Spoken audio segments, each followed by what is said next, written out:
Hi everybody. Well, this video's called Are Allegations Unfair? And this is Sarah Anderson from Foster Wiki. Now, the short answer, I guess, is from me, it is yes, they are unfair. The longer answer is a little bit more complicated. However, I'm speaking from a very, very experienced background of having supported carers in allegations for 10 years at least, and so I've done thousands of them by now.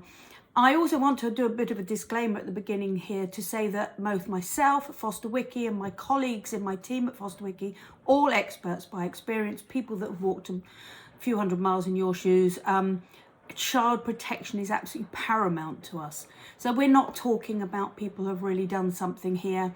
We're talking about the huge number of allegations that are actually unsubstantiated or unfounded. I think the percentage is 78% unfounded. There's nearly 80% unfounded or unsubstantiated. I'll stick that in the comments below so that you can see where that research comes from. So basically, I think what happened is when this process, this system was set up many, many moons ago, nobody really understood what the implications would be. I think it looks much more straightforward than it's turned out to be. I've also got to say, it'd be remiss of me not to, this is probably the most misused disciplinary proceedings anywhere in the country. Also, it's misused in the sense that we are not truly self-employed. So we are really in a contractual agreement and arrangement with our local authorities, and they can do a huge amount of damage by making allegations against us. You've also got to remember that actually allegations control us. This is the reason that nobody's been speaking out enough to get them changed, is because people say, oh no, foster carers are fine about it. Well, we're not. It's just that a huge amount are afraid to speak out. Why?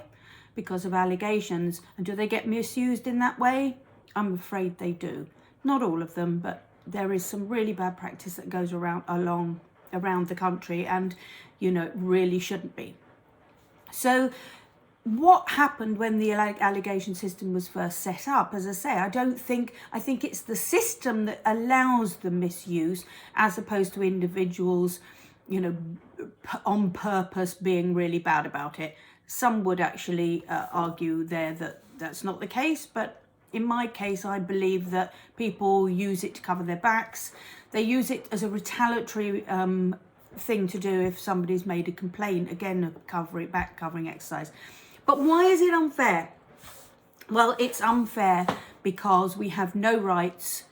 We have no way of defending ourselves up until now. I'll tell you about that in a minute.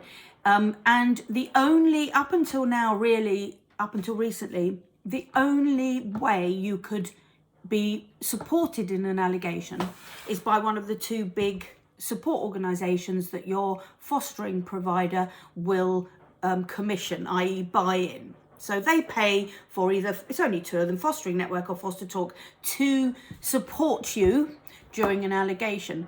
Now, they're not effective, but that's not Fostering Network's or Foster Talk's fault. It's that they are contracted just to support you, tell you what's going on, maybe mediate between you and the local authority or agency. They're not there to take sides, and they are there to give you emotional support, whatever that looks like. So let's get that really straight, that Foster Talk and Fostering Network are simply following the terms of their contractual agreement with your provider. But it does mean that all you get from those organisations in an allegation is, to be honest, nothing more really than a Mackenzie friend. And you can Google that if you don't know what I'm talking about. But that's up until now. Well, now that we have our own government approved and certified union, the National Union of Professional Foster Carers, which was brought in last year, we have through that legal process, it was established for the purpose of unionising. We are actually workers with a contract.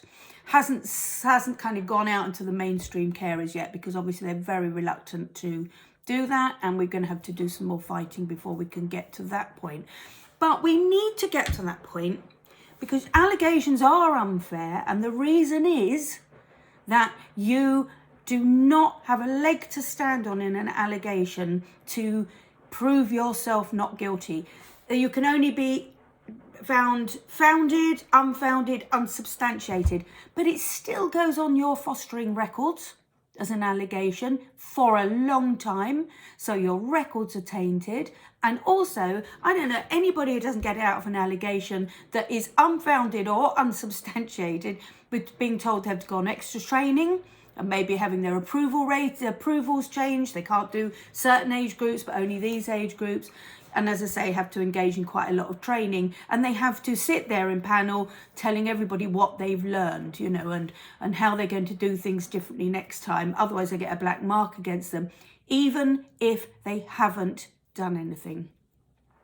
The allegations destroy lives, and a lot of people bury their head in the sand and are too nervous to think about them, let alone know whether they're protected in allegations or not.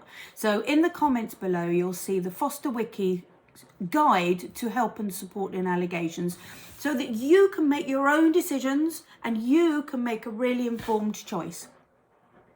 That's really important.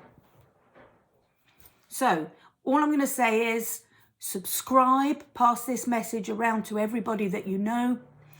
Make sure that everybody is informed and understands what to do in an allegation and who to have supporting them, so that you can stay safe, stay protected, you know, keep on fostering, and not go through what is one of the most traumatic experiences a carer can go through. So read your role as a professional, and the allegations help in the members area of Foster Wiki, and all of those should help you.